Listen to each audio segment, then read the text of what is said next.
இன்னைக்கு வந்து பாத்தீங்க அப்படின்னா சட்டமன்றத்துல நடக்கக்கூடிய நிகழ்வை லைவ்ல வந்து நம்ம எல்லாருமே பார்த்துட்டு இருக்கோம். அது எல்லாத்துக்குமே தெரிஞ்ச விஷயம் தான். இப்ப சில கட்சி தலைவர்கள் என்ன சொல்றாங்க அப்படின்னா, இது வந்து லைவ்ல வரக்கூடாது அப்படின்ற மாதிரி சில விஷயங்களை வந்து சொல்லிட்டு இருக்காங்க.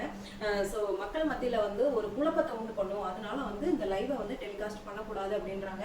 ஸோ நான் வந்து கரெக்டா சொல்லணும் அப்படின்னா டிஎம்கே சார்பாக தான் சொல்றாங்க. இவங்க என்ன பண்ணலாம்னா நாளடைவில், அதாவது வருங்காலத்துல என்ன பண்ணலாம் அப்படின்னா அவங்க நீதிமன்றத்தை நாடலாம். ஸோ இதனால மக்களிடையே பல குழப்பங்கள் வருது, அதனால வந்து லைவை வந்து டெலிகாஸ்ட் பண்ணக்கூடாது, எங்க ஆட்சியில இப்படி பண்ணல அப்படின்ற ஒரு கருத்தையும் அவங்க முன்னெடுத்து வைக்கலாம்.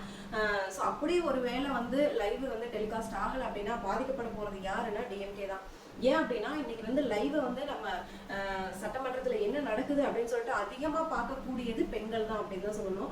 கண்டிப்பான முறையில எதிர்ப்பு நிறைய சந்திப்பாங்க அப்படின்றது தான். அது மட்டும் இல்ல, சில விஷயங்களை வந்து நம்ம நேரா பார்க்குறோம். இப்ப வந்து முதல்வர் விஜய் அவர்கள் வரப்ப எடப்பாடி அவர்கள் கூட வந்து எந்திரிச்சு நிக்கிறாரு, ஆனா உதயநிதி அவர்கள் அவங்கெல்லாம் வந்து பாத்தீங்கன்னா ஜாலியா உட்காந்துட்டு இருக்காங்க. அந்த மாதிரிதான் ஒரு மரியாதை அப்படின்றது, அந்த பதவிக்கு உண்டான மரியாதையாவது நம்ம கொடுக்கணும் அப்படின்றத இதெல்லாமே லைவா டெலிகாஸ்ட் ஆயிட்டு இருக்கு.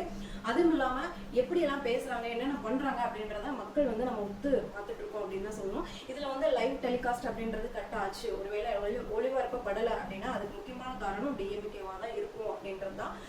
ஸோ கண்டிப்பான முறையில் அது நடக்கக்கூடாது, மக்களுக்கு வெளிப்படையா இருக்கணும் அப்படின்றதான் இந்த அரசே வந்திருக்கு. ஸோ அதை வந்து கண்டிப்பா கட் பண்ணக்கூடாது அப்படின்றது தான் மக்களோட கருத்து. அதுவும் நீதிமன்றத்தை நாடினாங்க அப்படின்னா அவங்க என்ன சொல்றாங்களோ அதை தான் ஃபாலோ பண்ணுவாங்க. அப்படி ஒரு வேலையை நடத்தக்கூடாது அப்படின்னாலும் அதுல பாதிக்கப்பட போறது என்னமோ டிஎம்கே தான் அப்படின்றதுல எந்த ஒரு மாற்று கருத்தும் இல்லை. மக்கள் உங்களோட கருத்து என்னன்னு கமெண்ட் செக்ஷன்ல பதிவு பண்ணுங்க. நெக்ஸ்ட் சூப்பரான வீடியோ நான் உங்களை பார்க்குறேன். பை.